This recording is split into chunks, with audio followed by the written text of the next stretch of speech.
দিনে আমাদের সাথে কত রকম কাস্টমারের সাথে দেখা হয়। তো এই দেখো, ইন ড্রাইভ থেকে এই রাইডটা ধরেছিলাম।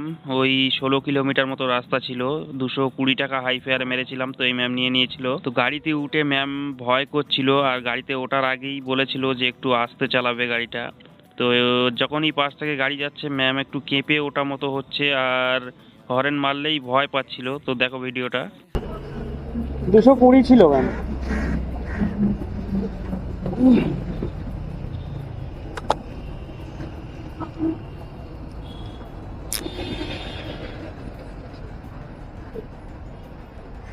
অনলাইন না ক্যাশ? খুচরো তো আমার কাছে আর নেই। ঠিক আছে দেখুন। পুরোটাই রেখে নেবো।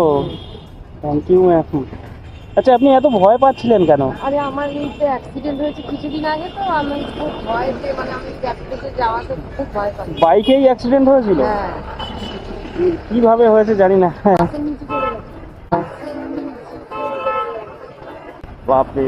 তো ম্যামকে জিজ্ঞাসা করলাম যে কেন ভয় পাচ্ছিলেন। তো ম্যাম বলল আমি অ্যাক্সিডেন্ট করেছিলাম, যে বাসের নিচে চলে যাচ্ছিলাম প্রায়, তো ওই জন্যে ভয় পাচ্ছিলাম। 220 টাকার ভাড়া 250 টাকা দিয়ে চলে গেল, বলল পুরোটাই রেখে নাও। 30 টাকা বেশি দিল, তবুও বললো না যে আমাকে অনলাইন ব্যাক করে দাও। অনেক